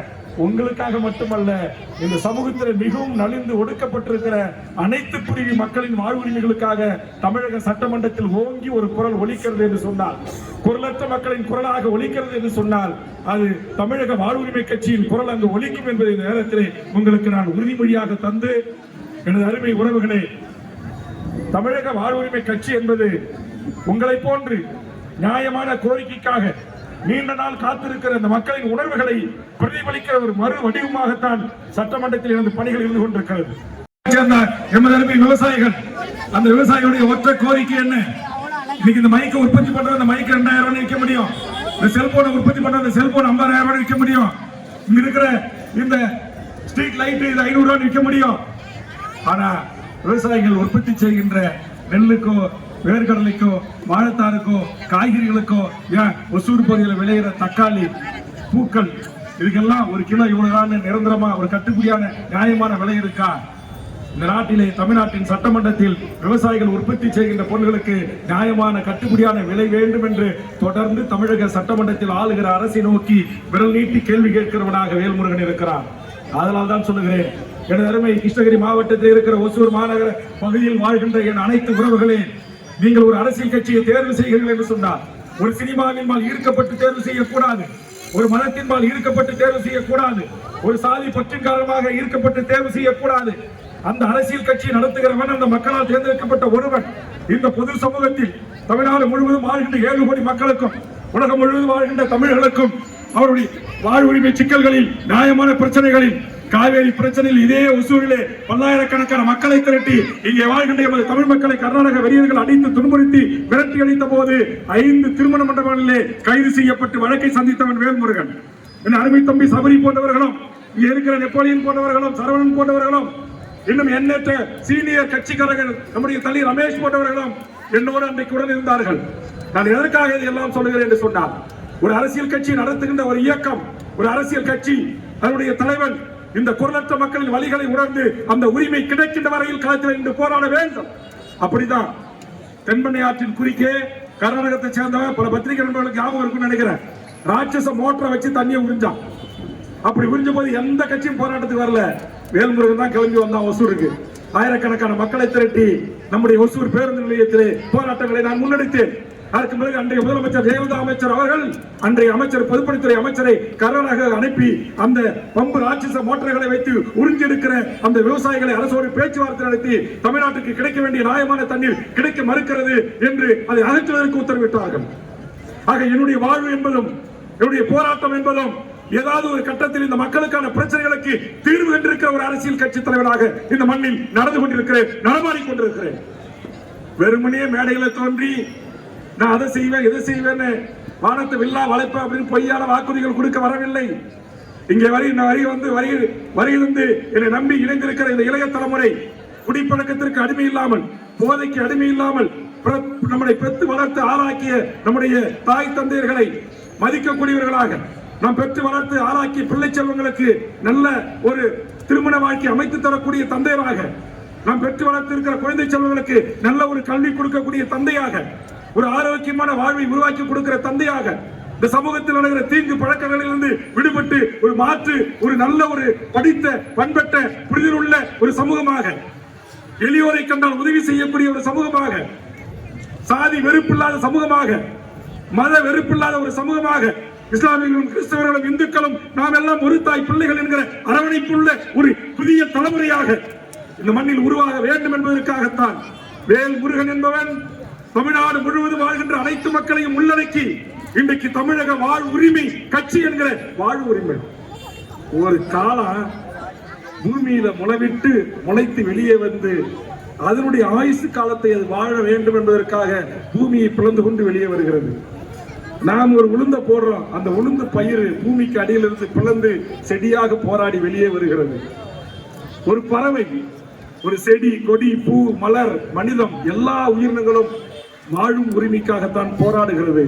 அந்த அத்தனை உயிர்களின் வாழும் உரிமைக்காகத்தான் இன்றைக்கு தமிழக வாழ்வுரிமை கட்சி நஞ்சில்லாத உணவு, நோயில்லாத வாழ்வு, கடனில்லாத வாழ்க்கை என்கிற இயற்கை தத்துவத்தை ஏற்றுக்கொண்டு இந்த அரசியலை நாங்கள் முன்வைக்கிறோம். தமிழ்நாட்டில் எந்த அரசியல் கட்சி தலைவனோ ஐயன் திருவள்ளுவர் படத்தை கொள்கை தலைவரா போடல. எங்க கட்சியினுடைய கொள்கை தலைவர்களா கார்த்திக் படம் வச்சிருக்கிறாரு பாருங்க. திருவள்ளுவர் படம், தந்தை பெரியார் படம், புரட்சியாளர் அம்பேத்கர் படம், சமத்துவ நாயகன் காரல் மார்க்ஸ் படம். ஆக ஒரு தத்துவத்தை, ஒரு சித்தாந்தத்தை, ஒரு கருத்தியலை ஏற்றுக்கொண்டு அரசியல் கட்சி செய்கிறோம். ஆதலால் எனது அருமை தமிழ் சமூகத்தின் இளையோரே, மாணவர்களே, இளைய தலைமுறையே, ஒரு சரியான புரிதலோடு லஞ்சம், லாவண்யம், ஊழல், காவல்துறை, கட்ட பஞ்சாயத்து, ரவுடிசியம், அடுத்தவன் நிலத்தை எழுதி வாங்குவது, அடுத்தவன் சொத்தை ஏமாற்றிக் கொள்வது என்று எந்த தீங்கும் செய்யாத ஒரு மாற்று அரசியலை இந்த மண்ணில் உருவாக்கி இந்த தமிழ் சமூகத்திற்கு போராட வேண்டும். அரசியல் அதிகாரத்தின் ஊடாக மட்டுமே எல்லாவற்றையும் நாம் சாதிக்க முடியும் என்கிற ஒரு சூழல் இருக்கிறது. அரசியல் அதிகாரம் இல்லாத போது எதையும் சாதிக்க முடியாது. இங்கே கூட தாய்மார்களின் சார்பாக உங்கள் கோரிக்கை மனுகள் என் கைகளுக்கு வரப்பட்டன. கடந்த முறை நான் அரசு உறுதிமொழி குழு தலைவராக வந்த போது மாவட்ட ஆட்சித்தலைவரின் டிஆர்ஓ அவர்களையும் தாசில்தார் அவர்களையும் ஆர்டிஓ அவர்களையும் அழைத்து 50 ஆண்டு காலமாக இருக்கிற இந்த மக்களுக்கு ஏன் இன்னும் பட்டா தரவில்லை என்று நான் கேள்வி எழுப்பினேன். அப்படி கேள்வி எழுப்பிட்டவர்கள் நீர்நிலைகள் இருக்கிறார்கள் என்று சொன்னபோது நான் சொன்னேன், இவர்கள் அனுமதி இல்லாமல் இவர்களுக்கு மாற்று ஒரிஜினல் விரும்புகிற இடத்தில் பட்டா இடம் தராமல், மாற்று இடத்தை அவர்களுக்கு அளந்து விடாமல், அல்லது அவர்களுக்கு இலவசமாக அடுக்குமாடி குடியிருப்புகளை இந்த மக்கள் விரும்புகிற இடத்தில் கட்டி இலவசமாக அமர்த்தாமல் இந்த அரசு இந்த மக்களை ஒருபோதும் கை வைக்க கூடாது என்று இந்த மாவட்ட ஆட்சித்தலைவருக்கு நான் பரிந்துரை செய்கிறேன் என்று சொன்னால் அது அரசியல் அதிகாரம். இன்னைக்கு நான் வந்த பத்திரிகை நண்பர்களுக்கு தெரியும், தனியா என் கார்ல வந்தேன். இதே 3 மாசத்துக்கு முன்னாடி வந்தேன். முன்னாடி கலெக்டர், முன்னாடி எஸ்பி, முன்னாடி டிஆர்ஓ, முன்னாடி ஆர்டிஓ, முன்னாடி தாசில்தார், முன்னாடி இன்ஸ்பெக்டர், பின்னாடி இன்ஸ்பெக்டர், இந்த பிடிஓ, அந்த பிடிஓ, ஒரு 50 கார்ல எல்லா உயரதிகாரிகளும் புடைசூழ வந்தார்கள். இங்கே விவசாயிகளுக்காக தொடங்கப்பட்ட மலர் கண்காட்சி மண்டபம் கட்டிப்பட்டு மக்கள் பயன்பாட்டுக்கு வராமல் இருக்கிறது. சந்தை பயன்பாட்டுக்கு வராமல் இருக்கிறது. பாதாள சாக்கடை திட்டம் பயன்பாட்டுக்கு வராமல் இருக்கிறது. ஓசூர் பேருந்து நிலையத்திலே இன்னைக்கும் அந்த பேருந்து நிலையம் நாத்தமடித்து கிடக்கிறது. இதையெல்லாம் செப்பனிட வேண்டும், இதையெல்லாம் தூர்வார வேண்டும், இதையெல்லாம் சுத்தப்படுத்த வேண்டும் என்று அரசு அதிகாரிகளை அழைத்து உத்தரவு போடுகிறேன் என்று சொன்னால் இந்த அரசு அதிகாரம், அரசியல் அதிகாரம். ஆக அந்த அரசு அதிகாரம், அரசியல் அதிகாரம் என்பது ஊழல் செய்யக்கூடியவன். நான் கேட்கிறேங்க, நான் இருக்கிறேன், எனக்கு இருக்க ஒரு வீடு இருக்கு, பயணிக்க ஒரு கார் இருக்கு, போட்டுக்கு பேண்ட் சட்டை இருக்கு, அல்லது என்னை நம்பி வந்த என் கட்சி தொண்டனுக்கு வீட்டுல உட்கார வச்சு ஒரு சோறு போடுறதுக்கோ ஒரு டீ காபி கொடுக்கறதுக்கோ வசதி இருக்கு. இதுக்கு மேல வேற என்னங்க வேணும்? கோடி 1000 கோடி 2000 கோடி 500 கோடி ஊழல், குடும்பத்தோட நீதிமன்றத்துக்கு ஊழல் வழக்குக்கு ஏறுறாங்க அப்படின்றாங்க. சரி, இப்படிதான் இருக்குது மாநில அரசு. பார்த்தா மோடி வந்தா நான் ஊழலை ஒழிப்பேன், 56 இன்ச்சு மார்பு கொண்டவனானு நேர்மையான அரசு நடத்துவாரு. இன்னைக்கு அவருடைய வண்டவாளத்தை சந்திர சூட்டு இன்னைக்கு தண்டவாளத்துல ஏத்துறாருங்க.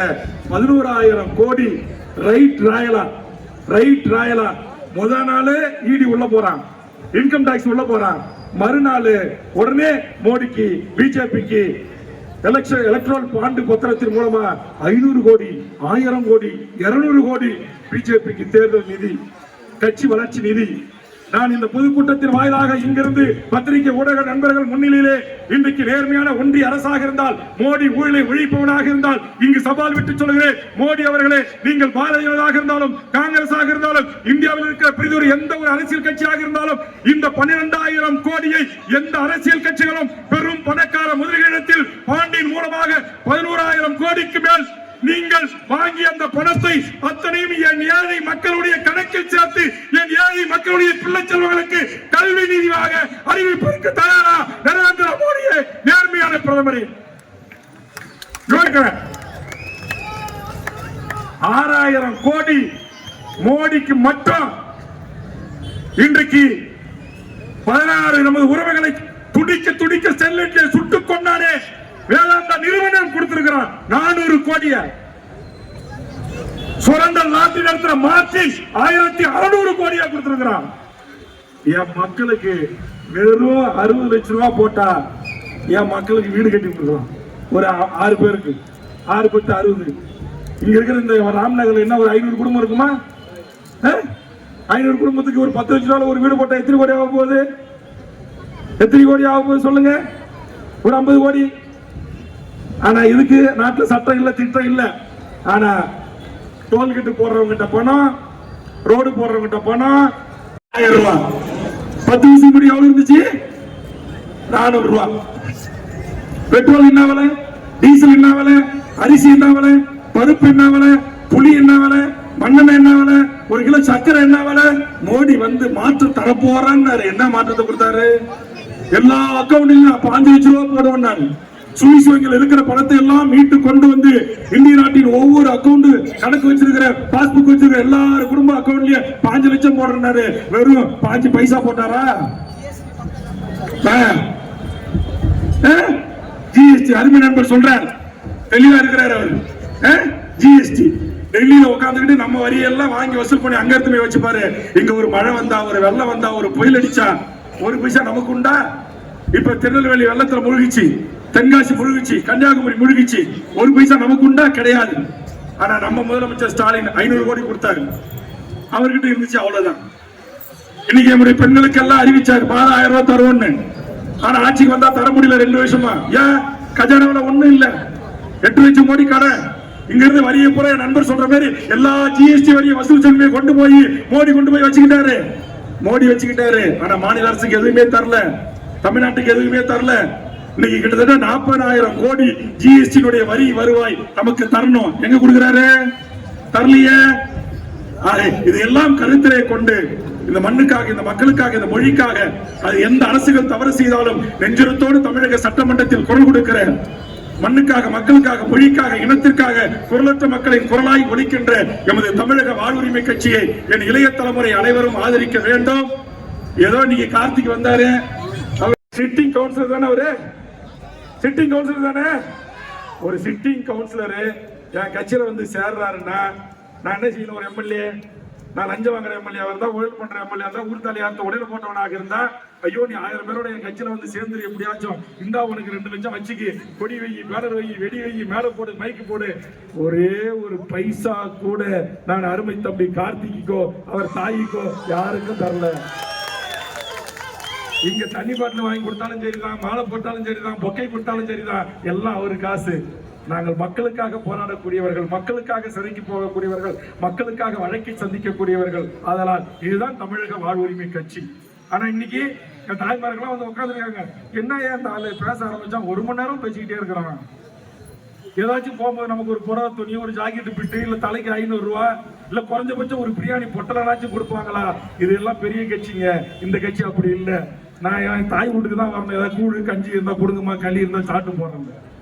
என்னை பொறுத்தவரை இருப்பது, நீ கூழு கஞ்சி குடிச்சாலும் சாப்பிடுவேன், பிரியாணி வாங்கி கொடுத்தாலும் சாப்பிடுவேன், நல்ல ஹோட்டல் ஸ்டார் ஹோட்டல்ல ரூம் போட்டு இங்க தங்குங்க தலைவரானாலும் தங்குவேன். எதுவும் கிடையாது. என் வீட்டுல கயிறு கட்டில போறேன், அங்கதான் படுக்கணும். அதுவும் இல்ல, ஒரு பாய போட்டு வாசல தான் படுக்கணும், அங்கேயும் படுப்பேன். இதுதான் வேல்முருகன். இதுதான் தமிழக வாழ்வுரிமை கட்சி. என்னை எந்த சூழலிலும் வாழ்வதற்கு நான் பழகி கொண்டிருக்கிறேன். எந்த சூழலிலும் என்னை தகவமைத்துக் கொள்வதற்கு பழகி கொண்டிருக்கிறேன். அதனால் என் கட்சியிலே வந்து இணைகின்றவர்கள் யாருக்கும் பணம் அல்ல, யாருக்கும் பதவி அல்ல. இங்க வந்திருக்கிற கார்த்திகை நாளைக்கே நான் ஒசூர் எம்எல்ஏ வாங்கிக்கிறேன், என் கட்சியில சேருங்கன்னு நான் கூப்பிடல. ஆனா சொல்றேன் இந்த ராம்நகர் பகுதியில் இருக்கிற இது போன்ற பல்லாயிரக்கணக்கான மக்களின் செல்வாக்கை குடும்பமாக இளைஞர்களை, அதுவும் குறிப்பா பின்னாடி உட்கார்ந்து இருக்கிற மாணவர்கள் இளைஞர்கள் ஒரு தம்பி கூட எழுந்திருக்கல. என்னன்னா ஒசூர்ல கிருஷ்ணகிரி மாவட்டத்தில் அதிசயமாவே இருக்கு. காலையில எங்க சூர்யா ஒரு மண்டபத்தில் ஒரு 1000 இளைஞர்களை இணைத்தார். எல்லாமே 30 வயசுக்குள்ள. அந்த வயசு குறும்பு சும்மா இருக்க தோணாது. என்னடா யாராவது ஒரு எம்எல்ஏவா ஏதாவது ஒரு கட்சி தலைவரா வந்து அவமாட்டு பேசிக்கிட்டே இருக்கிறான், நம்ம எங்க உட்கார்ந்து இருக்கிறதுக்கு பிடிப்பு கொள்ளல, இருப்பு கொள்ளல அப்படின்னு அவன் ஏஞ்சி போய்கிட்டே இருப்பான் தம்பிங்க. ஆனா பின்னாடி உட்கார்ந்து இருக்கிற பாதி கூட்டத்துக்கு மேல நான் பாக்குறேன், ஒரு ஆளு கூட எழுந்திருக்கல. காலையிலேயே எழுந்திருக்கல. ஏதோ பண்டூட்டில இருந்து வந்திருக்கிறானே, இவன் என்னதாண்டா பேசுறான், இவன் என்னதாண்டா சொல்றான், கேட்டுட்டு தான் போகும்போது என் தாய்மார்களும் பாட்டியும் உட்கார்ந்துருக்கிறீங்க. அதே மாதிரி என் இளைஞர்களும் உட்கார்ந்துருக்கிறான். பக்கத்துல வணிக பொதுமக்கள், பொதுமக்கள், மாற்றுக் கட்சி நண்பர்கள் எல்லாரும் கூடி நின்று பாக்குறீங்க. ஒரே ஒரு செய்தி கூட உண்மைக்கு மாறான செய்யாத செய்தியை, பேசாத செய்தியை, போராடாத செய்தியை நான் பேசவில்லை. அதனால் சொல்லுகிறேன், ஒசூர் மாநகரத்தில் இருக்கிற என் அனைத்து தமிழ்ச்சாதி உறவுகளே, ஒரு நல்ல அரசியலை நாம் வாழ்கின்ற காலத்தில், காமராஜர் அரசியலை, கக்கன் அரசியலை, ஜீவாவின் அரசியலை, ஐயா நல்லக்கண்ணுவின் அரசியலை, சங்கரையாவின் அரசியலை, புலவர் கல்வி பெருமாள் அரசியலை, சாதி மதங்களை கடந்து இருப்பவனிடமிருந்து எடுத்து இல்லாத என் ஏழை மக்களுக்கு தருகின்ற என் தோழர் தமிழரசன் அரசியலை, உலக தமிழர்களின் ஒற்றை முகவரியாய் 20 நாடுகளின் துணை கொண்டு அழிக்க முடியாமல் கடைசி வரையில் களத்தில் நின்று போராடிய என் மாவீரன் பிரபாகரனின் அரசியலை சமரசமற்று செய்ய வேண்டும் என்பதற்காக வேல்முருகன் தமிழக வாழ்வுரிமை கட்சி செய்திருக்கிறான், தொடங்கி இருக்கிறான். என்ன கூட எல்லாரும் கேட்கறாங்க, எம்பி தேர்தல் அறிவிச்சிட்டாங்க, எல்லாரும் போய் சீட்டு கேட்டுட்டு இருக்கிறாங்க. நான் என்ன 3 நாளைக்கு முன்னாடி பாலாத்துக்கு கொடுக்க ஆந்திரா அணை கட்டிட்டான். ஒரு சொட்டு தண்ணி கூட விவசாயிக்கு வரல. காஞ்சிபுரம், திருவண்ணாமலை, செங்கல்பட்டு மாவட்டத்துக்கு அங்க போய் விவசாயிகளோட பாலாற்று பாதுகாப்பு சங்கத்தோட போராடிக்கிட்டு இருக்கிறேன். நாளைக்கு விமான நிலையத்திற்கு விவசாய நிலத்தை கையகப்படுத்துறான். ஓமலூர்ல சேலம் விமான நிலையத்திற்கு அதை எதிர்த்து நாளைக்கு போராட்டத்துக்கு போற 19ஆம் தேதி கைது பண்ணி எப்படி 6 மணிக்கு தான் விடுவான். அது இப்ப எலெக்ஷன் கமிஷன் வேற உத்தரவு கொடுத்துட்டான். அனுமதி உண்டா இல்லையான்னு தெரியல, சொல்ல முடியாது.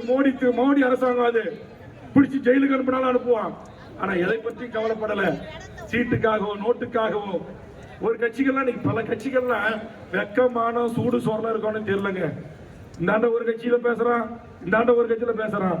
ஒரு கட்சி தலைவர் சொல்றான் எனக்கு சென்ட்ரல் மினிஸ்டர் வேணும், ஒரு கட்சி தலைவர் எனக்கு ராஜ்யசபா எம்பி வேணும், ஒரு கட்சி தலைவரா எனக்கு நோட்டு வேணும், எனக்கு பெட்டி வேணும்ன்றான். ஆனா இப்படிப்பட்ட அரசியல் கட்சிகளுக்கு மத்தியில் தமிழக வாழ்வுரிமை கட்சி இந்த குரலற்ற மக்களின் குரலாக ஒலிப்பதற்காக மக்களை சந்தித்துக் கொண்டிருக்கிறேன். தமிழ்நாடு முழுவதும் பயணித்துக் கொண்டிருக்கிறேன். எதற்காக? ஓட்டு கேட்பதற்காக அல்ல, மக்களின் பிரச்சனைகளுக்காக போராட்ட களத்திற்கு சென்று கொண்டிருக்கிறேன். பரந்தூர் மக்கள் போராடுகிறார்களே, அவர்களுக்காக சென்று கொண்டிருக்கிறேன். செய்யாறிலே போராடுகிற மக்களுக்காக சென்று கொண்டிருக்கிறேன். அங்கே கோரமண்டல் என்கிற மிகப்பெரிய ஒரு நச்சு ஆய்வு ஆலை, அதனுடைய கழிவுகளை வெளியேற்றி என் வடசென்னை மாவட்ட மீனவர் மக்களுடைய வாழ்வுரிமையோடு போராடி கொண்டிருக்கிறார்களே, அவர்களுக்காக களத்தில் நிற்கிறேன், அவர்களுக்காக சட்டமன்றத்தில் போராடுகிறேன். அந்த ஆலையை இழுத்து மூட வேண்டும் என்று பேசுகிறேன்.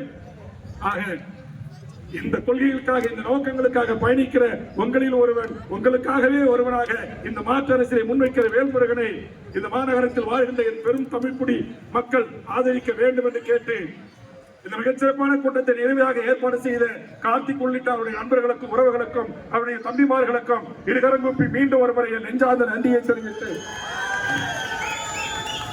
கட்டுறதுல எல்லா சிறப்பான வேலைகளை செய்த தம்பிகள், அருமை தம்பி கிருஷ்ணா போன்ற பல்வேறு பணிகளை பல தம்பிமார்கள் எடுத்துக்கொண்டு செய்திருக்கிறார்கள். அப்படி என் வருகைக்காக அத்தனை பணிகளையும் சிறப்பாக செய்த அத்தனை தம்பிமார்களுக்கும் என் நெஞ்சார்ந்த நன்றி சொல்லி, இந்த பேனர் பதாகை எல்லாம் கூட்டம் முடிஞ்ச உடனே அவுத்து எடுத்து போய் நம்ம வீட்டுல வச்சிருங்க. எலெக்ஷன் கமிஷன் வந்துச்சு, இந்த உங்களுடைய டவுன் டிஎஸ்பி அவர் எங்க பண்டூட்டில நான் எம்எல்ஏ இருக்கும்போது என்கிட்ட டிஎஸ்பி இருந்தவர், அவர் அங்கிருந்து இங்க மாறுதலாய் வந்திருக்கிறாரு. உடனடியாக ஒரு தொலைபேசியில் இந்த மேடைக்கு அனுமதி வேண்டும் என்று கேட்டேன். உடனடியாக கேட்ட அடுத்த சில நிமிடங்களிலே அதற்கான அனுமதியை இங்க இருக்கிற சப் கலெக்டர் நம்ம டிஎஸ்பி அவர்களும் தந்தார்கள்.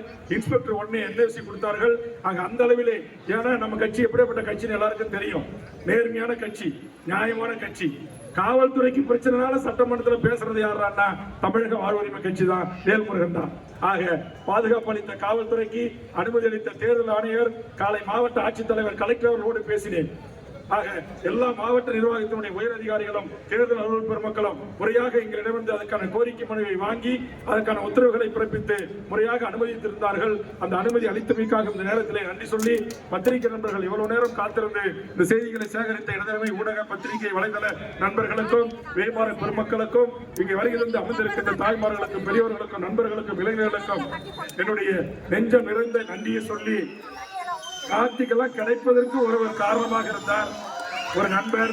ஆனால் அவர் பெயரை நான் சொல்லக்கூடாது என்று சொல்லிவிட்டார். அந்த நண்பர்களாகத்தான் இத்தனை உறவுகள் எனக்கு கிடைத்திருக்கிறார்கள். அந்த நல்ல உள்ளத்துக்கும் இந்த நேரத்திலே நன்றி சொல்லி, ஒத்துழைப்பு தந்த அனைத்து உறவுகளுக்கும் மீண்டும் ஒரு முறை என் நெஞ்சார்ந்த நன்றியை கூறி நிறைவு செய்கிறேன். நன்றி, நன்றி, நன்றி, வணக்கம்.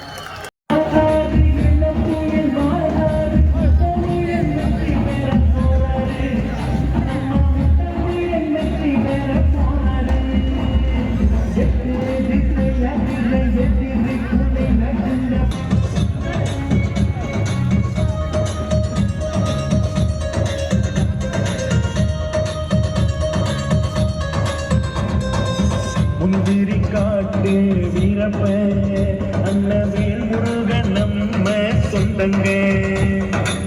முந்திரி காட்டு வீரப்ப அண்ணவேல் முருகன் நம்ம சொந்தங்க. வண்டிக்கு பழம் பேமஸ் அண்ணவேல் முருகனுக்கு தகாயிங்க பாம்பு. வண்டிக்கு பழம் பேமஸ்